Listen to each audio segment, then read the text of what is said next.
What's going on YouTube? MME here, and today I'm giving y'all the ultimate iPad buyer's guide. Let's get right into it.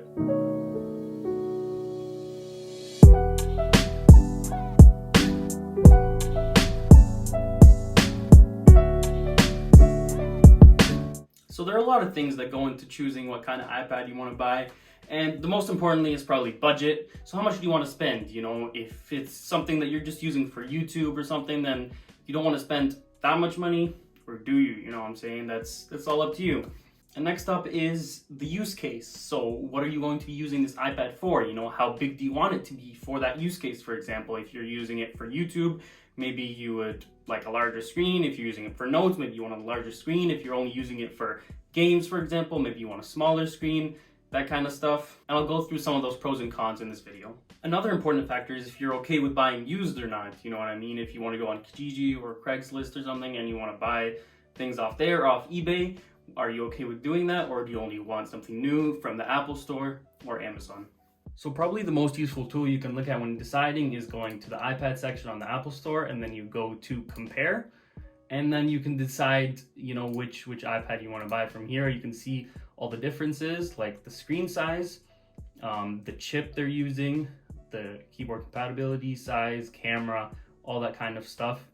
Everything is mostly right here. So one of the biggest things is if you're a student and you're looking to take notes, what kind of Apple Pencil compatibility are you going to be needing? You know what I mean?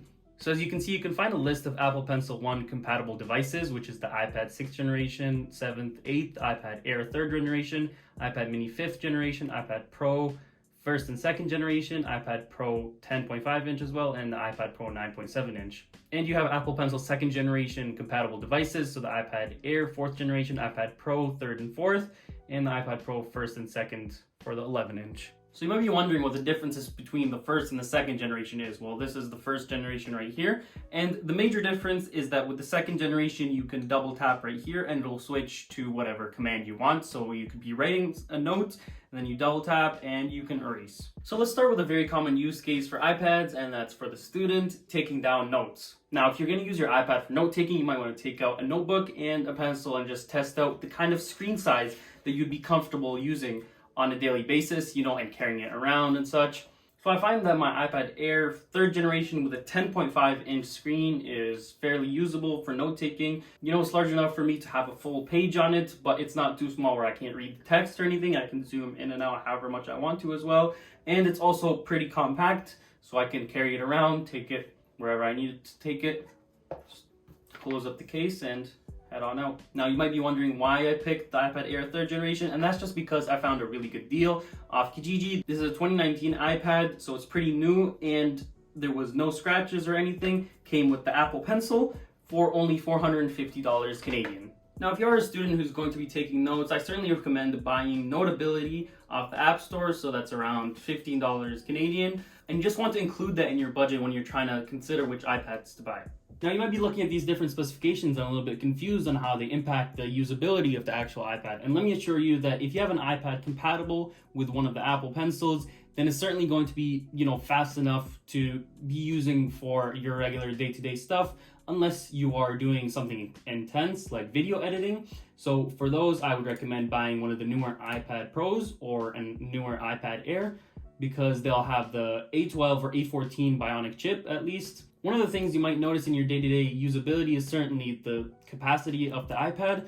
So mine is a 64 gigabyte version, and since I only use it for Notability, I don't have any problems with having enough storage. But if you certainly keep a lot of videos or you're planning to take a lot of pictures with your iPad, then that might be an issue. It's actually one of the biggest differences with the newer, larger iPad Pro, because that has a larger camera system with more fields of view. Another major thing to look at is the connector it has. So the newer models will all have USB-C, and anything older will have Lightning. This is some of the pricing off the Apple Store. As you can see, some of them are pretty pricey, and this shows you a little bit of as to why I decided to go secondhand and decide to get something that was in pretty good shape with an Apple Pencil for, you know, 450 Canadian dollars. In terms of display, you won't find any major differences other than that the new iPad Pro has a 120 Hz refresh screen, which means it'll just be really smooth if you're scrolling or doing any of that kind of stuff.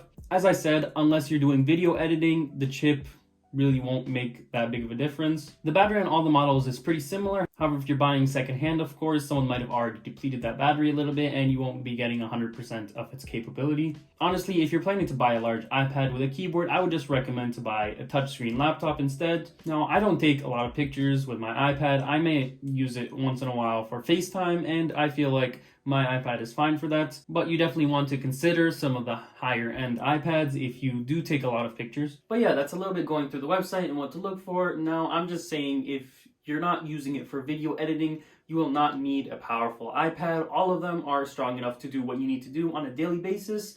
And what it really comes down to is the screen size and your budget. So again, you can look at a different screen, your laptop screen, for example, that's likely 13 inches. So you want to compare that to some of the iPads that you might want to get, where the base iPad is around 10 inches, the iPad Air is around 11, and the iPad Pro is 11 or 13 inches. But yeah, you certainly want to stay on the lookout for some deals. Apple products don't go on sale that often, but through a third party, maybe with a bundle with one of the Apple Pencils, can definitely be pretty useful, or even consider going secondhand and buying something a little bit used. Because for me, it was just a note-taking machine and I didn't need it for anything else, so I didn't want to spend a large sum of money on it. These are just some of my thoughts on the iPads and which model you should look for, but that's pretty much it. Let me know if you have any questions in the comments down below. Thanks for watching. Please like, comment, subscribe, and I will see you in a later video.